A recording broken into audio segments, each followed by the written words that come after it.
Hello, I'm Vera Chwaszewska. Welcome to philomama. Yes. Hello, welcome. Hello, Professor Schlieder. I'd like to ask you about philomama. What is philomama? Why did you decide to create it?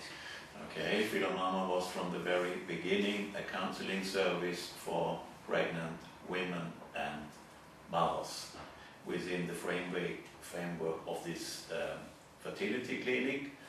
Our basic aim was to provide methods for long-lasting well-being and happy mother-child relationships. This implies helping mothers to get rid of such things as stress, anxiety, confusions, unresolved problems, lack of self-confidence, etc. philomama is nowadays a counseling service for all kinds of people with all kinds of problems. Is it unemployment, financial problems, addictions, and so on, whatsoever. The reason why I started this was simply to have an alternative for traditional psychotherapy and psychoanalysis. Okay, so what is the difference between your counseling that you offer, which you offer as a professor of philosophy, and traditional psychotherapy or psychoanalysis? Okay, I try to answer this question then. In traditional psychotherapy and psychoanalysis, we have a patient-doctor interaction. The patient comes to the doctor, the patient is aware that something is wrong, the doctor knows that something is wrong with the person. So what the doctor is doing is to come up with a diagnosis and to act accordingly. Within this picture we have to remember that the patient doesn't know exactly what is causing the troubles. The doctor, on the other hand, knows from the very beginning what the case is and is acting accordingly. In philomama we do something completely different. Everyone coming in here to this office is not seen as a patient but as a client. This means that here we have a client-consultant relationship. No diagnosis is used. The client and me, we are cooperating instead on a peer level. It means there is absolutely no hierarchy, let's say, between you and me.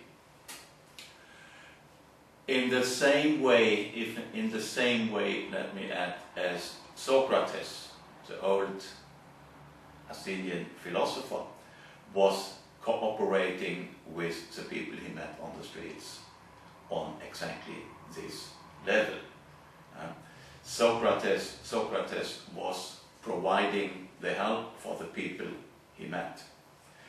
And as we know, philosophy is a good exercise in the art of living mentally well.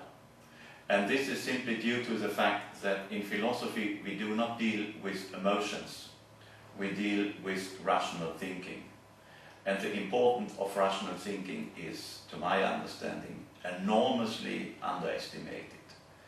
It is undisputable that the lack of physical exercise can cause or can amplify already existing health problems. It should, to my understanding, even be indisputable that a lack of rational thinking can amplify already existing mental problems in everyday life. Just let me give you an example of how these work. Many years ago I had a student who had to do a course in philosophy. It was logic as an independent study. Before she came, that student, I was alerted that she is not well, that she has mental problems, and I told me, better watch it. So when she came for the first time, she told me straightforward, she said, "Sir, I have mental problems. I see the psychiatrist almost once a week." I said, "That's okay for me, I have no problem with that." So then she had to consult me concerning her assignment, and she had to learn the basics, logic reasoning, deductive, inductive, valid, invalid, and so on. So after initial difficulties, things went quite smoothly, and she did everything quite fine. She got, as a final grade, a B+, which is very remarkable for a logic course. So 2 years later also, I met her coincidentally on the streets. I said, hello, how is everything? She said, oh, fine. And she told me straightforward, she doesn't see the psychiatrist anymore. I asked her, how come? What happened? She said that this philosophy course had helped her for the first time in her lifetime to use her mind. And she realized that it is totally irrelevant to deal with her traumatic childhood experiences. So this is the strength of rational thinking. Rational thinking can really keep us away from troublesome emotions. We can have a different picture towards them. So sorry if this was a little bit of a lengthy answer to your question, but I would like to know a little bit more about what your clients can gain from your counseling. If you could talk a little bit about that. okay, I'll give you a short answer to that. What our clients can gain is what Aristotle, ancient philosopher, called ataraxia. Ataraxia, by definition, is the trouble from, it's a freedom from trouble and anxieties. So Aristotle offers a step-by-step procedure how to do that. And the funny, amusing thing is that ataraxia is even the first step to achieve happiness.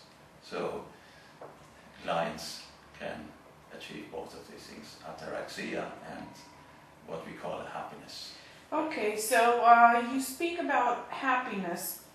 Everybody wants to be happy, but what exactly is happiness? Well, there is a confusion. Most people confuse happiness with feelings of pleasure, with pleasure in general. But that's a terrible mistake, because feelings of pleasure, they come and go. One does not have always feelings of pleasure.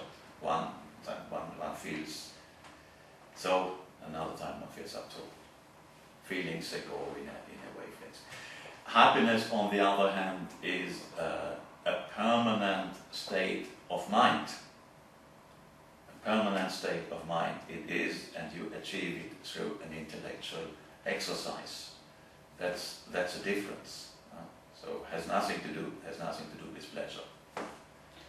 Okay, could you tell me also a little bit about what other services you provide apart from counseling? Yes, ma'am. We have a service which is called Philosophy for Children. Then we have courses for personal development, training, and we have family matters mediation. Okay, so you spoke about children. Are children old enough to learn about philosophy? For example, would you teach them about Plato or Socrates? How does it work? No, we would never read these philosophies for children.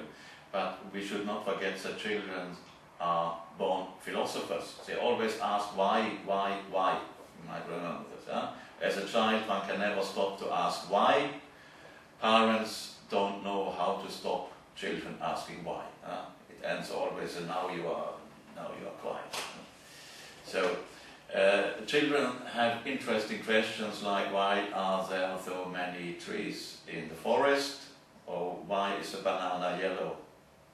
And so on. So by dealing with children on this level, one is enhancing their intelligence. It is a very fruitful stimulation, and by getting acquainted to rational thinking from that age on, it is like getting a medicine for the mind. This is something general which applies to all kinds of rational thinking. We can say that this is simply medicine for the mind. Okay, so another thing you mentioned was personality development training. Right. As a client, what would I gain from that? As a client, you would first of all learn what it means to be a person among other persons, which is quite difficult, as we all know. Then you would learn about your own personality. You would learn to evaluate your weaknesses and your strengths. You would gain different communication skills, and so on and so on. Everything which has to do with communication with the other. And I'm interested, but perhaps I won't be able to visit you in person. In what other ways can I communicate with you? Well, you can communicate with us by email. If you don't want to send mails, we can Skype. And we are planning to offer various activities as online courses. So, for instance, an online virtual counseling session, all this is ready to take place pretty soon. Thank you. Thank you, ma'am.